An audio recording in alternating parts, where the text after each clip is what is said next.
gracias por tanto amor, gracias por tanta fidelidad. No merecíamos nada de lo que tú nos has dado, sin embargo podemos estar hoy aquí delante de ti. Señor, te doy gracias por este tiempo, gracias por prestarme sus oídos, Dios, que tu palabra pueda atravesar sus corazones. Te suplico, Señor, que seas tú hablando a través de mí, que yo sea únicamente un instrumento, Señor, que sea únicamente la mensajera por el que tú puedas hablarle a tu pueblo. Señor, prepara sus corazones para tu palabra, Dios. Sigue transformando sus vidas a través de ella. Te damos muchas gracias, confiamos en ti, en el nombre de Jesús, amén. Bien, primero, ¿alguien tiene idea o se dan un poquito de idea de qué significa poder? Exacto, precisamente es eso. Es la capacidad de poder hacer algo, es la cualidad que supera la de otros en cuanto a fuerza. Por ejemplo, es la capacidad de vencer al otro, de ganarle al otro. Vamos, en cuestión netamente técnica, el poder es la capacidad de. Ahora, si a eso le añadimos que es poder de Dios, es decir, si yo puedo terminar una carrera por mí, porque yo tengo el poder, si ahora le añado un poco de divinidad, si digo es poder de Dios, ¿qué cosas podría hacer, no? ¿Podrían imaginarse el poder de Dios ahora en sus vidas? Y no solo nos lo podemos imaginar, sino que tenemos la certeza de que todo eso ocurrió y lo vemos alrededor de toda la Biblia. Y que es el mismo Dios que abrió el mar, que es el mismo Dios que mandó las 10 plagas y lo puede hacer ahora. Que ha cambiado la forma de manifestarse, es distinto, pero el poder sigue siendo el mismo, el poder de Dios sigue siendo el mismo. Él si quiere puede abrir ahorita el bordo. Bueno, ya no sé si hay bordo o no, pero igual si hubiera él, lo puede abrir, lo puede hacer, porque su poder permanece. Dios sigue siendo Dios y Él no cambia. A veces debido a las circunstancias, al entorno, Él empieza a cambiar la manera en la que se manifiesta, pero no significa que Él cambie. Amén. Ahora vamos a ver, ahorita no les voy a dar citas. Bueno, yo les voy a platicar las citas porque si no, sí son muchas. Primero, ya sé que puedo obtener el poder de Dios. Ya sé que eso puede estar en mí. Sé que si Dios derrama de su poder sobre mí, significa que yo voy a poder hacer las mismas cosas que Él hizo, ¿cierto o no? Significa que si Jesús podía sanar, yo puedo sanar, ¿sí o no? Significa que si Él pudo echar fuera demonios, yo puedo echar fuera demonios, ¿sí o no? Muy bien. Ahora, si nosotros estamos conscientes de esto, Jesús dijo que nosotros haríamos las mismas cosas y aún mayores si creemos en Él. Primero tienen que entender eso. Todo en la Biblia, todo en el Evangelio es cuestión de fe. Pero ¿cómo lo obtenemos? ¿Cómo puedo obtener el poder de Dios? ¿Solo con venir a la iglesia? ¿Solo con decir, Señor, quiero tu poder y ya? Vamos a ver un poco cómo. Creo que el mejor ejemplo que podemos encontrar está en Lucas. Si quieren no lo busquen. En los primeros capítulos, cuando habla acerca de Jesús. Creo que si nosotros queremos un ejemplo perfecto, siempre va a ser Jesús. Y dice la Biblia en el capítulo 3, si no mal recuerdo, dice que cuando todo el pueblo se bautizaba, Jesús fue y fue bautizado también. Y dice que entonces fue lleno del Espíritu Santo. Y después, una vez que fue lleno, fue trasladado ¿a dónde? Al desierto. Muy bien. Para empezar, vamos a empezar a desmenuzar todo esto. Y vamos a tratar de identificar qué cosas hizo Jesús y que nosotros podemos hacer para conseguir el poder de Dios. Amén. Primero dice que Jesús fue bautizado. Digamos que sí, hay que bautizarse, pero vayamos al trasfondo, vayamos a lo que motivó al que Jesús se bautizara. Primero, Jesús era Dios. Si Él podía hacer lo que Él quisiera, o sea, si Él decía yo no me bautizo, como ven, pues no se hubiera bautizado y no pasa nada, eso no le iba a quitar su divinidad. Sin embargo, Él decidió sujetarse al protocolo que había. Él decidió sujetarse para que fuera cumplida la palabra que se había escrito acerca de Él. Ese es el primer punto que tú tienes que considerar. Te tienes que sujetar, tienes que aprender a obedecer. Amén. Después dice que fue lleno del Espíritu Santo y entonces fue trasladado al desierto. Una vez que Dios empieza a obrar en tu vida, te garantizo que van a empezar los problemas. Y vas a decir, oye, pero es que me iba mejor antes cuando no iba a la iglesia. Me iba mejor antes cuando vivía allá con mis amigos y me la pasaba en las fiestas. No tenía que deprimirme, no tenía que levantarme todos los días. Siempre me quejo de levantarme temprano los domingos, ¿verdad? Que quede claro que no me gusta. Y a lo mejor dices, es que yo no tenía necesidad de padecer esto. no tenía necesidad de estar todos los días ahí, o no tenía necesidad de hacer corajes con los hermanos, o sabes qué, mis amigos no me criticaban. En mi trabajo me iba bien porque hablaban por mí, no por mi fe, no por mis ideas. Prepárate, porque a partir de ahora, a partir de que Dios ha decidido implementar de su poder en ti, a partir de que Él empieza a obrar en tu vida, van a empezar los problemas. Amén. Por eso Jesús fue trasladado al desierto, y dice la Biblia que en el desierto Él fue tentado en todo. Y si la Biblia dice que en todo, todo es en todo, pero dice que no pecó. Fue tentado, pero no pecó. Nosotros también somos tentados en todo, ¿verdad? Ahora que ya llegar a la parte de no pecó, bueno, pues ya es otra cosa, un poquito diferente. Pero para eso estamos, para ir haciendo el esfuerzo, ¿sí o no? Muy bien. La siguiente cosa es poder permanecer, es decir, Jesús creyó, Jesús hizo el acto de fe de bautizarse, fue obediente, y después cuando vinieron las pruebas, Él aguantó. Él soportó toda la tentación, dice la Biblia que Él venció. Y dice aún más adelante, dice, y después que venció, entonces en el poder del Espíritu volvió a Galilea. O sea, Él vivió un proceso en el desierto, así nosotros a través de las pruebas vamos a vivir un proceso. Y después en el poder del Espíritu, es decir, en el poder que Dios deposita en ti, dice que Él regresó a Galilea. ¿Qué significa esto? Él regresó a sus orígenes. ¿Qué podemos ver con esto? Yo puedo ver dos cosas. Primero, que a Jesús no se le olvidaba de dónde venía. Que aun cuando tú te conviertas en el mejor predicador, que aun cuando te conviertas en el mejor músico, en la mejor cantante, lo que tú quieras en Dios, nunca tienes que olvidar de dónde te ha sacado Dios. Amén. Y segundo, que Dios puede utilizar a quien Él quiera. Jesús era el hijo del carpintero, ¿sí o no? Así seas el hijo del albañil, el hijo del mecánico, el hijo del abogado, el hijo de quien tú quieras, si Dios quiere, Dios te va a utilizar. No necesitas tener un título, no necesitas tener una carrera para que Dios te utilice, necesitas tener disposición. Cuando la Biblia dice acerca de los dones y del Espíritu Santo, dice que Él los reparte conforme Él quiere.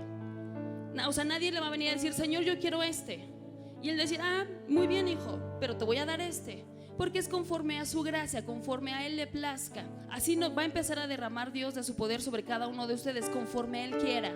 Amén. Bien, ya vimos otro. Entonces, todo esto es a manera de introducciones. Yo les aviso cuando empiece el tema. Bien, necesitamos esforzarnos. Pero a mí me surge una pregunta. Después de que pasó todo esto con Jesús, después de que fue transportado al desierto, que fue probado, que venció y que regresó, más bien antes de todo eso, porque empezamos a leer cuando decía que fue bautizado, ¿verdad? Pero ¿qué pasó? ¿Qué pasó al principio en la vida de Jesús?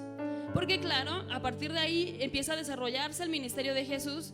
Y qué padre es decir, perfecto, yo voy a tener la misma historia que Jesús. Y es bien padre anhelar la gloria. Todos queremos la gloria, pero muy pocos queremos la historia que nos va a llevar a esa gloria. Dice la Biblia en los primeros versículos de Lucas, todo esto está en Lucas. Dice que Jesús crecía y se fortalecía, se llenaba de sabiduría.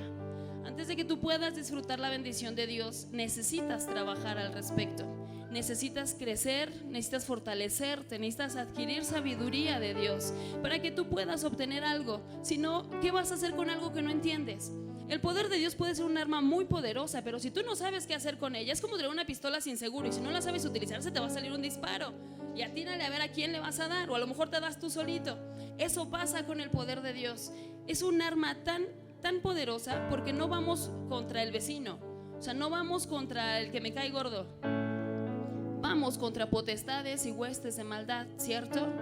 Por eso tú tienes que aprender, tienes que prepararte. No porque Dios te diga, necesitas leer 3 veces la Biblia, si no, yo no te toco. No, significa que tú tienes que ir buscando cada pieza del rompecabezas. Tú tienes que ir viendo, ok, el poder es esto, muy bien, pero dice que necesito esto. Entonces, la suma de todo eso constituirá la verdad. Amén. Necesitamos prepararnos en la palabra. Ahora ya sé cómo lo obtengo. Sé que necesito fe, necesito fortalecerme en la palabra, necesito crecer, obedecer, resistir a las pruebas. Pero ¿para qué me sirve? Bien, derivado de todo lo que podemos leer en la Biblia, yo lo puedo clasificar en 3 grandes rasgos. Si ustedes encuentran otro, ahí me avisan y armamos otro tema, ¿les parece? El poder de Dios puede servir a grandes rasgos para 3 cosas. Primero, para crear. ¿Cómo podemos ver que el poder de Dios sirve para crear? Pues porque nos creó, porque vemos el cielo, porque vemos la tierra. Amén. Pero no solo eso, aún tiene la capacidad de seguir creando aún en nosotros. Por eso David decía: crea en mí un corazón ¿qué? ¿Un corazón qué? Un corazón limpio, y renueva un espíritu recto en mí, si no mal recuerdo. Es decir, que Dios sigue creando. Dios puede crear en ti algo nuevo. Y se acuerdan que al principio dijimos que si Dios es capaz de hacerlo y se derrama sobre mí, yo también lo puedo hacer, ¿sí o no? Quiere decir entonces que cada uno de ustedes tiene la capacidad de crear, no de inventar, porque luego ahí sí tenemos 2 que 3 chismosos. No de eso. Somos creativos por causa de Dios. Dios nos ha dado esa gracia, ¿verdad? ¿Cómo lo podemos ver? ¿Han escuchado acerca de que la mente es muy poderosa y todo eso? ¿Han escuchado alguna vez acerca de eso? Esa es una prueba de que somos capaces de crear, de que Dios puso de ese mismo poder, lo puso en nosotros. Es como cuando tú empiezas a traer algún recuerdo a tu mente. No estás viviendo nada, ya lo viviste, te traes el recuerdo a tu mente y genera sensaciones en tu cuerpo. A lo mejor fue un momento que te hizo muy feliz y te acuerdas y te ríes porque te hizo muy feliz en su momento. Y aún sin haber nada palpable, aún sin que tú estés viviendo nada, tu cuerpo ya generó una reacción. ¿Esto por qué es? Porque tu mente creó una imagen de la nada y tu cuerpo responde ante tal impulso. Así nosotros podemos ver que seguimos teniendo la creatividad que Dios puso en nosotros, que nosotros también somos capaces de crear. Amén. Tengo además que el poder de Dios puede transformar.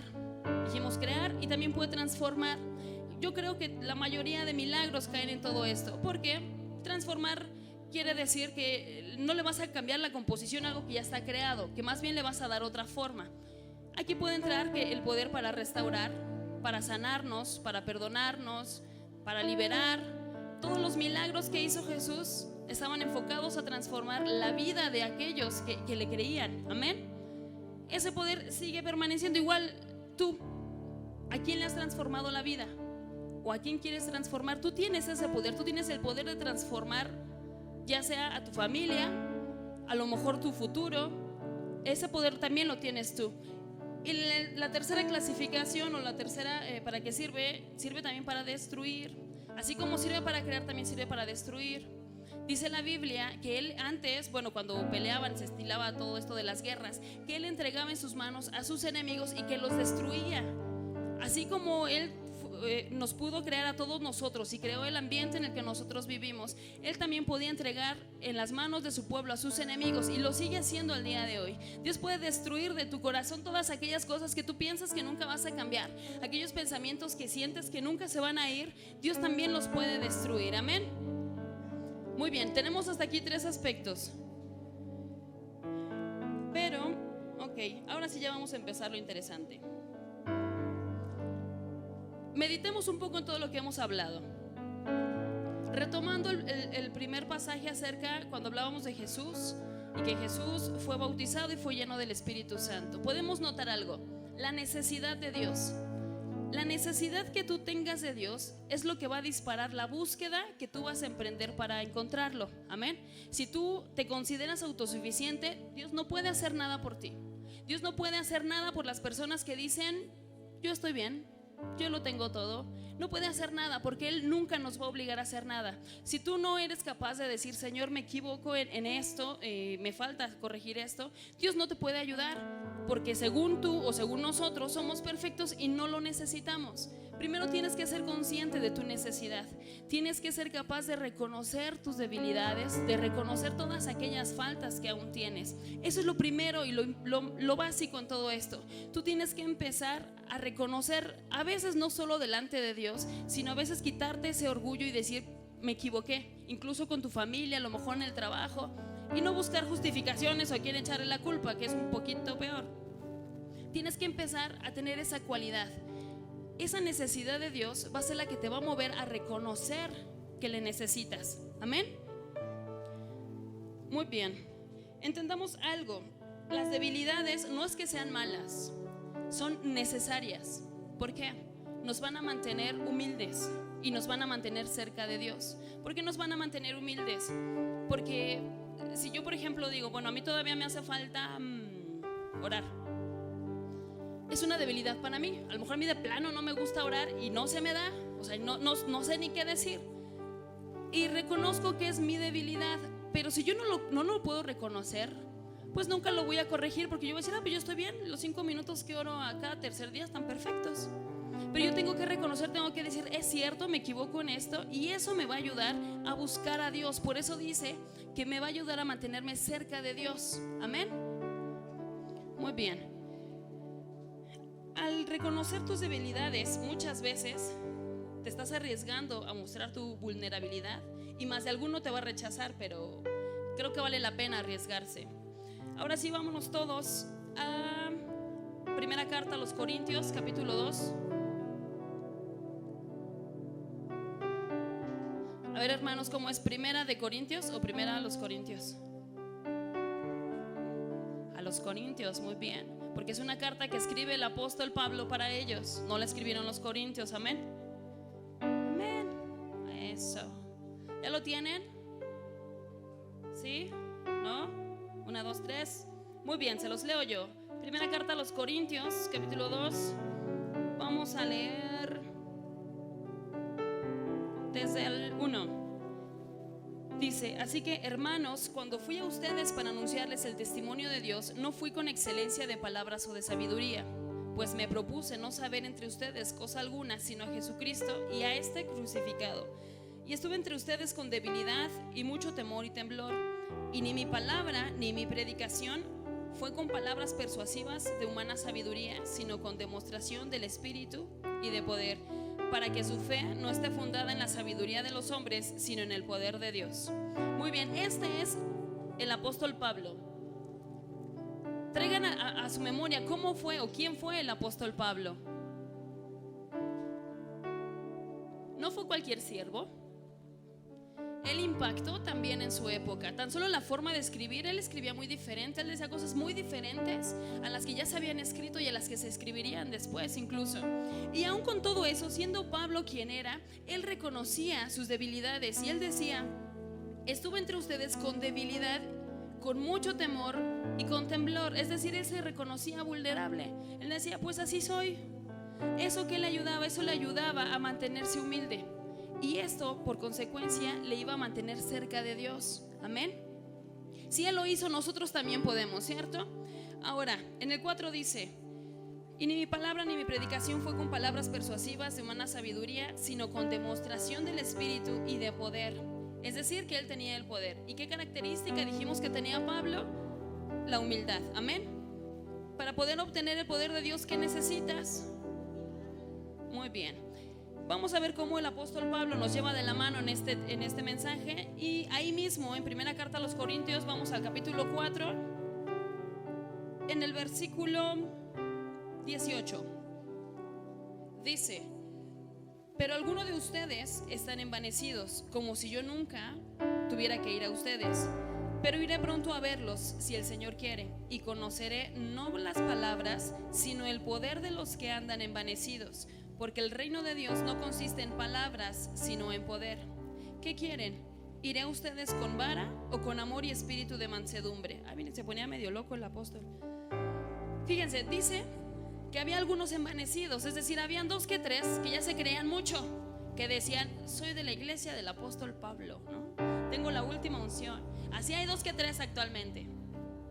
Y ellos se creían mucho y decían: no, ya no necesito al apóstol, pues ya aprendí lo suficiente, ya yo solita yo puedo guiar a la iglesia.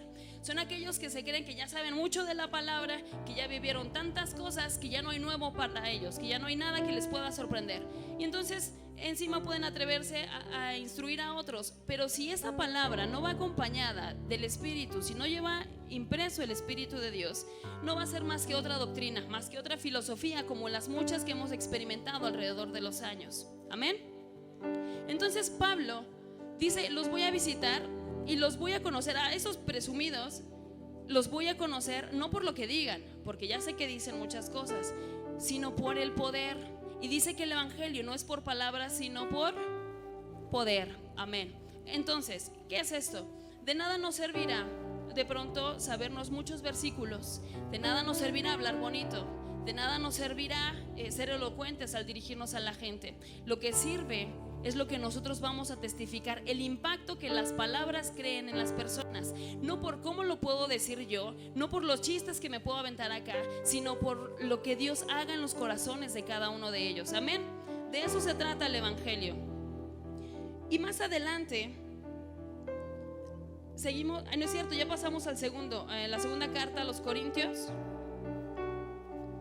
Está ahí adelantito. Vamos al capítulo 3. Los que traen Biblia, ¿sí me van siguiendo o voy muy rápido?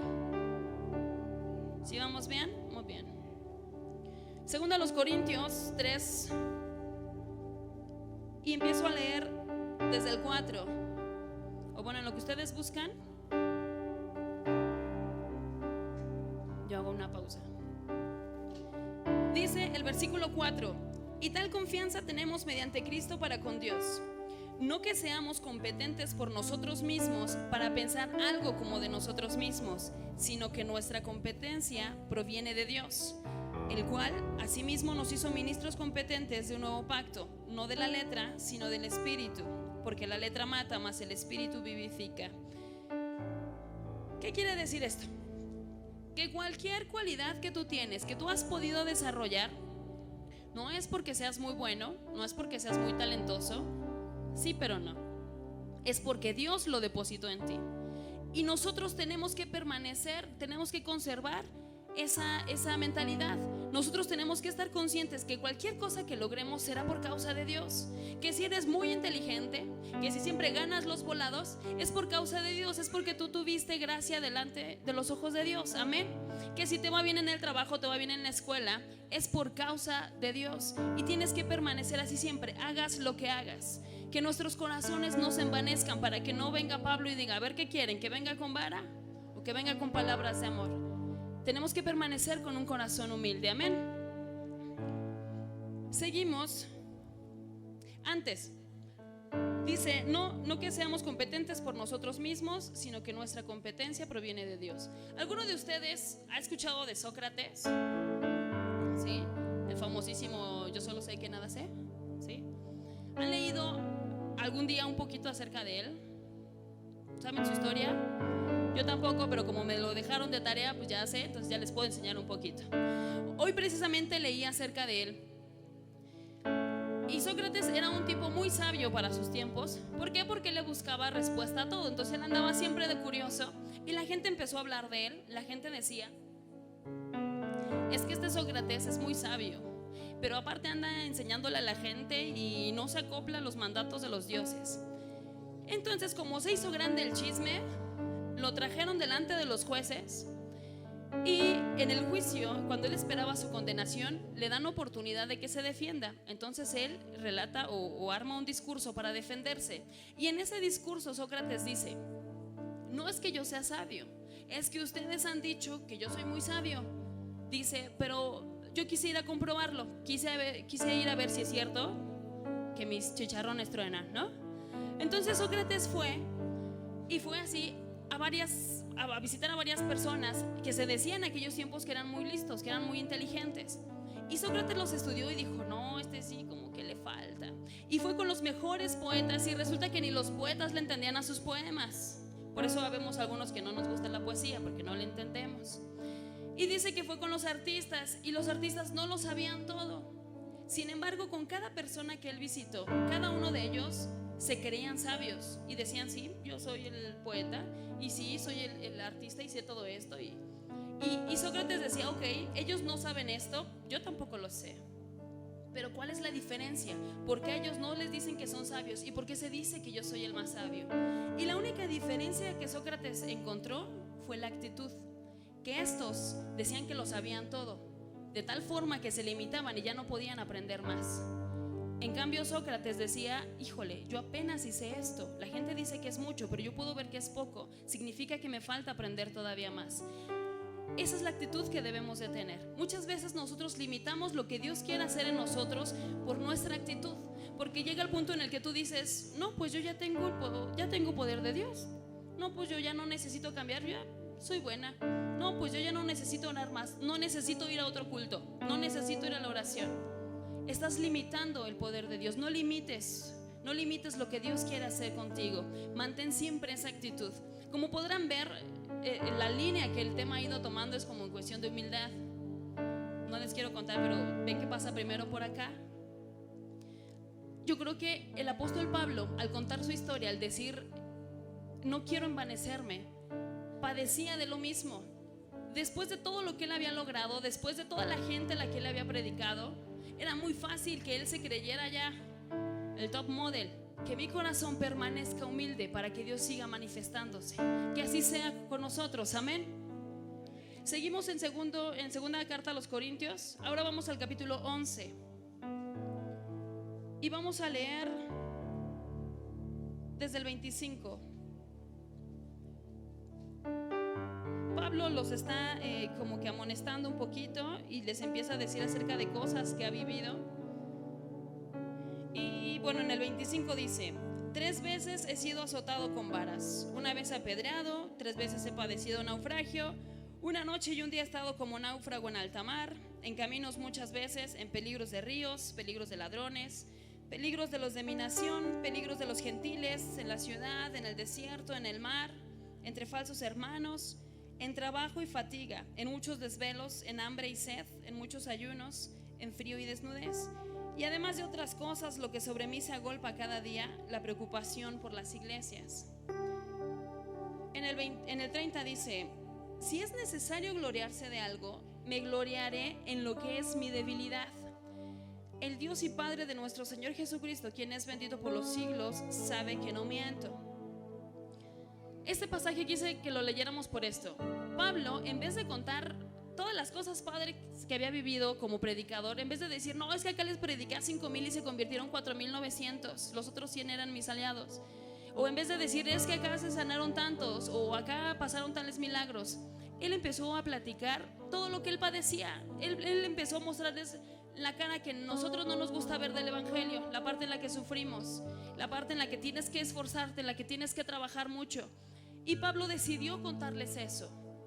A nadie se le antojaba ser como Pablo. O ustedes sí, ustedes dicen, ay, lo apedrearon 3 veces, yo quiero ser como Pablo. A nadie se nos antoja. Sin embargo, leemos sus cartas, leemos todo lo que hizo y claro que nos inspira. Claro que decimos, yo quiero ser como Pablo, quiero tener lo que Pablo tuvo.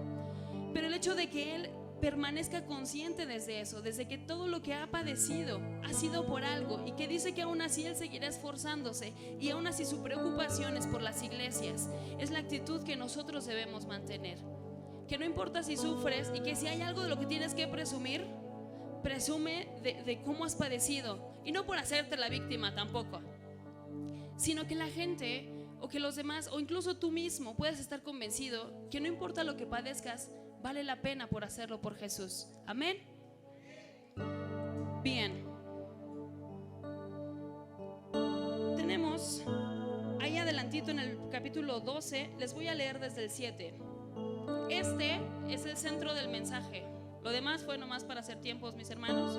El 7 dice: y para que la grandeza de las revelaciones no me exaltase desmedidamente, me fue dado un aguijón en mi carne, un mensajero de Satanás que me abofetee, para que no me enaltezca sobremanera. Respecto a lo cual 3 veces he rogado al Señor que lo quite de mí, y me ha dicho: bástate mi gracia, porque mi poder se perfecciona en la debilidad.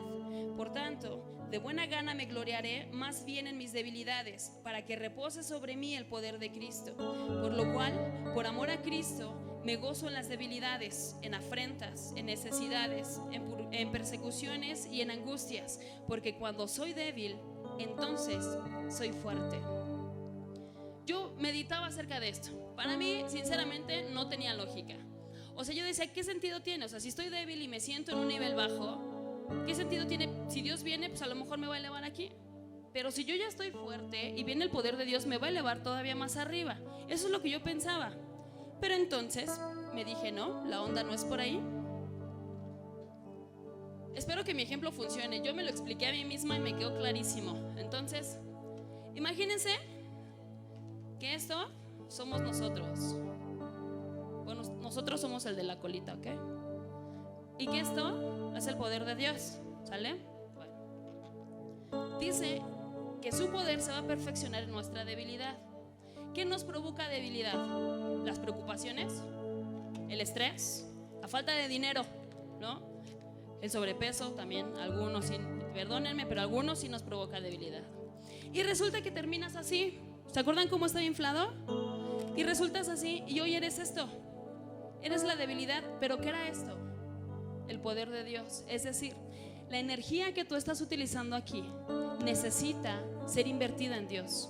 Toda la energía que tú te estás gastando en tus problemas necesita pasar al ministerio, a tu servicio con Dios. Y entonces el poder de Dios se va a manifestar. Entonces el poder de Dios va a crecer. Amén. Pero ¿qué pasa si hacemos lo contrario?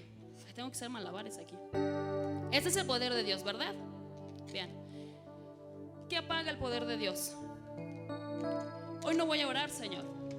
Hoy no voy a ir a la iglesia. Hoy voy con mis amigos y ni modo, se me salieron 2 que 3 griegas, pues ya ni modo, así hablo yo y qué. No sé, cualquier cosa. Y entonces empieza a menguar el poder de Dios. ¿Y qué empieza a crecer? Empiezo a crecer yo. Entonces, como yo me veo muy bonita, me veo muy inflada, digo, pues no necesito de Dios. Soy perfecta. Mi vida está bien, no necesito de Dios. Eso es lo que provoca el hecho de que tú no tengas humildad. Nosotros le estamos poniendo un límite al poder de Dios. Nosotros con nuestras actitudes estamos haciendo que el poder de Dios no crezca. Ahora, ¿qué pasa? Nosotros a lo mejor decimos, bueno, ahí tenemos un equilibrio, ahí como que más o menos yo, más o menos Dios. Pero ¿qué pasa con ciertas actitudes que lo que hacen es limitar esto, es cortar la comunión con Dios? Necesitamos comunión con Dios. Tiene que haber un canal por el que el aire de aquí pase para acá, ¿sí o no? Porque aunque yo le apriete aquí y yo diga, ay Señor, si quiero orar, no va a crecer el poder de Dios porque no hay comunión. Si yo no dejo que fluya el poder de Dios, por más que yo le haga, por más que yo intente, el poder de Dios y la presencia de Dios no se va a manifestar en mi vida. Amén. ¿Sí nos quedó claro? A mí también les digo que eso de desvelarse está padre. Aun cuando a veces tal vez si yo predico y a uno que le hable a Dios, si Dios me utiliza para hablarle a uno, si yo no tengo comunión con Dios, mi vida no va a traspasar de ahí, no va a trascender. Hay gente que puede ser utilizada por Dios, pero que no tiene comunión con Dios. No queremos ser de esos, ¿verdad que no? Muy bien. Hay otro, la obediencia. Ese punto aparece en cada prédica, no puede ser. Vamos rápidamente al segundo libro de Crónicas. Eso está en el Antiguo, por si alguien no lo ubica. Capítulo 14, versículo 2. Yo les voy a leer algunos fragmentos, pero quiero que los tengan en mente. Segundo libro de Crónicas, 14, 2. Habla acerca del reinado de uno de los reyes de Israel y dice: e hizo Asa lo bueno y lo recto ante los ojos de Jehová su Dios. El 6 dice: y edificó ciudades fortificadas en Judá, por cuanto había paz en la tierra y no había guerra contra él en aquellos tiempos, porque Jehová le había dado paz. El 13: y Asa y el pueblo que con él estaba le siguieron hasta Gerar, y cayeron los etíopes hasta no quedar en ellos aliento, porque fueron deshechos o destruidos delante de Jehová. Ya vimos que el poder de Jehová destruye, ¿verdad? Y les tomaron muy grande botín. Ahí, si ustedes leen la historia, se van a dar cuenta que dice que Asa hizo lo recto delante de Jehová, es decir, que le obedeció. Y entonces, ¿qué pasó? Que Dios estaba con él, que él manifestó su poder y entregaba a sus enemigos en sus manos. Amén. Ahí vimos la obediencia.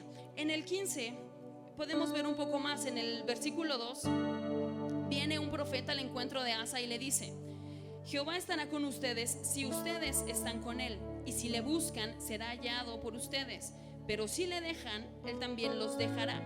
Muchos días ha estado Israel sin verdadero Dios y sin sacerdote que enseñara y sin ley, pero cuando en su tribulación se convirtieron a Jehová y le buscaron, él fue hallado. Es decir, ahí podemos ver, además de la obediencia, podemos ver el tercer punto, que es permanecer.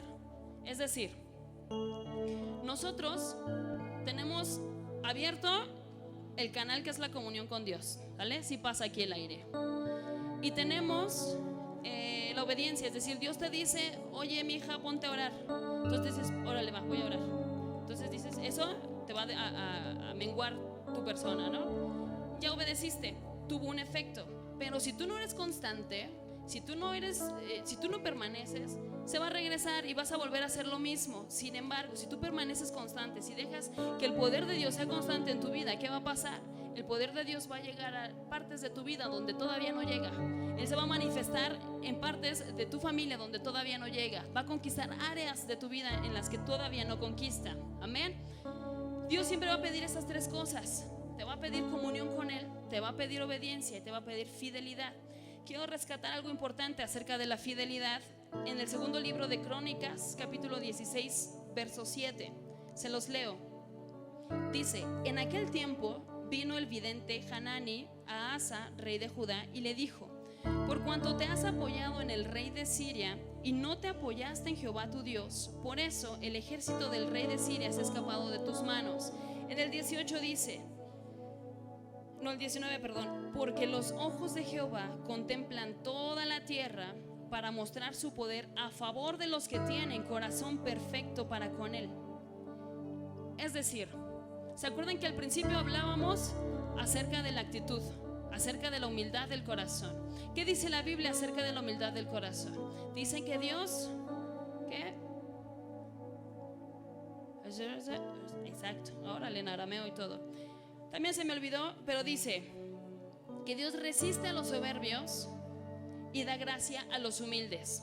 Es decir, si tú permaneces con esa actitud de cortar lo que Dios quiere hacer contigo, si tú permaneces en la actitud de decir: Señor, no te necesito, tengo suficiente, no soy tan malo, porque a veces no es que digamos o que nos revelemos tal cual, sino que hemos llegado a pensar que no estamos tan mal, que no vivimos tan mal, que no nos hace falta tanto Dios como a lo mejor a otros. Nosotros tenemos que permanecer en esa búsqueda y tenemos que permanecer con un corazón humilde, un corazón que nos lleve siempre delante de Él. Amén. Quiero cerrar con Romanos, a ese sí acompáñenme por favor.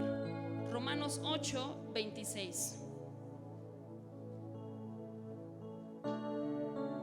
¿Ya lo tienen? Romanos 8, 26. Y quiero que me ayuden poniéndose de pie.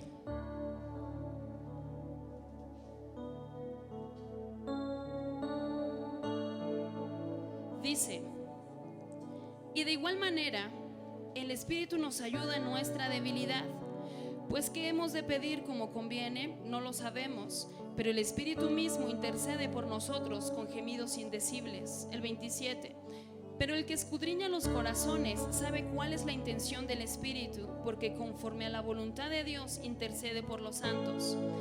Y sabemos que a los que aman a Dios todas las cosas les ayudan a bien, esto es, a los que conforme a su propósito son llamados. Muchas veces atravesamos circunstancias tan complejas, tan confusas, que ni siquiera sabemos qué pedirle a Dios. A veces nos sentimos tan mal y ni siquiera sabemos por qué.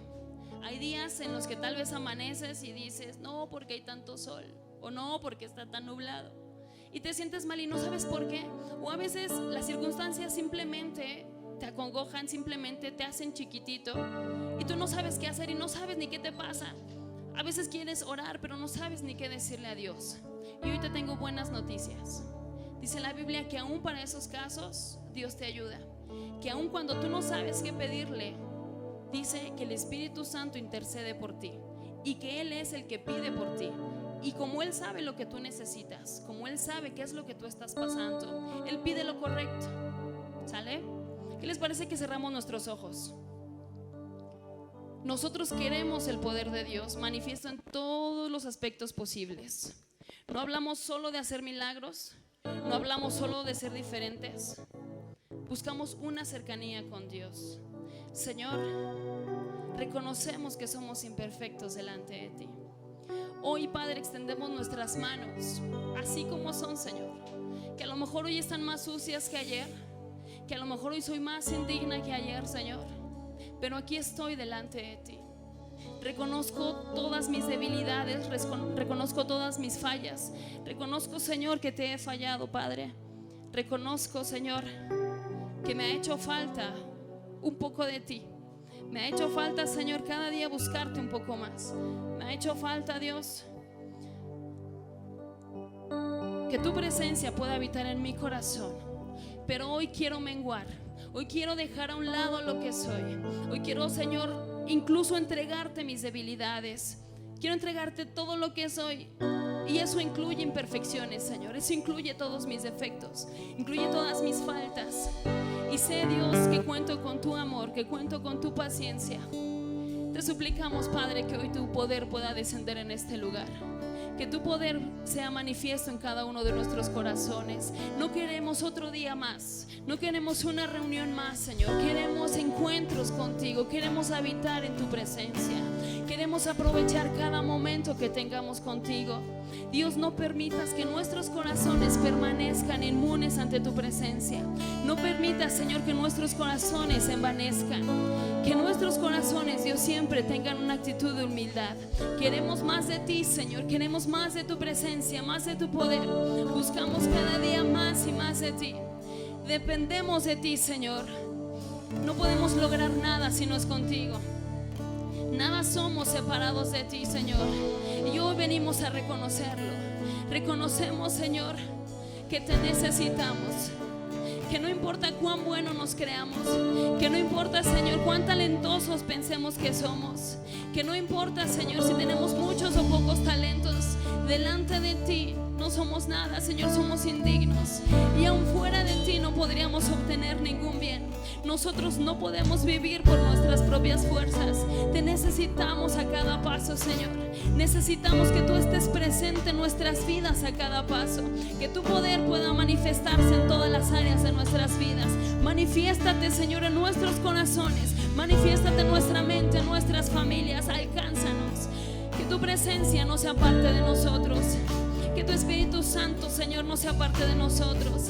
Y aún si nosotros hemos cortado esa comunión contigo, si hoy hay algo, Señor, que nos estorba, si hay algo entre tú y tu pueblo, Señor, quítalo.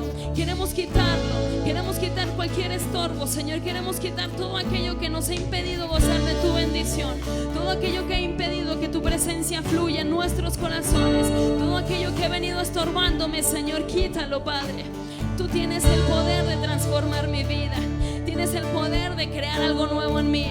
Solo tú puedes restaurar mi corazón, Señor. Dedicamos nuestra vida entera a ti. Dedicamos todo lo que somos, Señor, y todo lo que tenemos a ti. Que tu poder se manifieste. Crea en nosotros un corazón limpio, Señor. Renueva todo lo que hay en nosotros. Renueva nuestro espíritu, Señor. Que nosotros podamos morir a nosotros mismos. Que podamos morir a nuestros deseos. Queremos morir a nuestras pasiones, Señor. Queremos vivir para ti. Queremos menguar, Señor, para que tu poder al fin se manifieste. Que aquello que hemos estado buscando por fin llegue.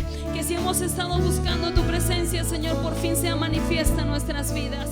Conocemos, Dios, que sin tu poder no podemos emprender nada. Si no hay poder tuyo, Señor, no podemos empezar un ministerio. Si no hay poder tuyo, Señor, no podemos empezar a caminar. Tú le hablabas a tus siervos. Tú les decías a tus siervos, esfuérzate. Les decías, esfuérzate, Señor. Y hoy queremos esforzarnos para ti. Queremos saber que tú vas con nosotros, que tú estás con nosotros, Señor. Y queremos agradarte en cada paso. Queremos agradarte con todo lo que somos y con todo lo que hacemos, Señor. Queremos tu poder en nuestras vidas. Queremos tu poder en nuestros corazones, Señor. Queremos que seas tú manifestándote, no solo en este lugar, Dios, sino en la familia de cada uno de los que están aquí. Llénanos de ti, Señor, llénanos de tu poder. Que nosotros podamos ser instrumentos de bendición para otros. Que tu poder nos renueve, Señor, y que nosotros, con el mismo poder que has derramado sobre nosotros, podamos transformar otras vidas. Que nosotros podamos ir a impactar más corazones, derivado de todo lo que tú has hecho en nosotros, Señor. Espíritu Santo, te necesitamos. Te necesitamos, Señor. Tal vez más que el primer día. Tal vez más, Señor, que cuando te conocimos. Aún más, Dios, que cuando caímos delante de tus pies, Señor. Hoy te necesitamos. Nuestras vidas te necesitan cada día más. Perdona nuestras faltas, Señor. Perdónanos porque nuestros corazones en ocasiones se han alejado de ti. porque hemos dejado de buscarte con esa pasión, Señor, porque hemos dejado de orar, porque hemos dejado de leer tu palabra. Te hemos hecho a un lado, Señor. Reordena nuestras prioridades. Queremos que tú seas el número uno en todo, que tú seas el número uno en nuestros pensamientos, el número uno en nuestros corazones, el número uno en estas reuniones, Señor. Queremos más de ti, Dios. Te necesitamos. Necesitamos tu presencia, Señor. Necesitamos tu poder. Necesitamos más y más de ti. Te damos gracias, Dios, porque sabemos que tu poder estará llenando nuestras vidas, que tu poder nos transforma, que solo en tus manos, Señor, podremos ser diferentes, que eres el único capaz de cambiar estos corazones, que aun cuando para nosotros es causa perdida, Señor, para ti no hay imposibles. Confiamos en tu poder, confiamos en tu palabra. Dile conmigo: Señor, confío en tu poder, confío en tu palabra, confío en ti. En el nombre de Jesús. Amén.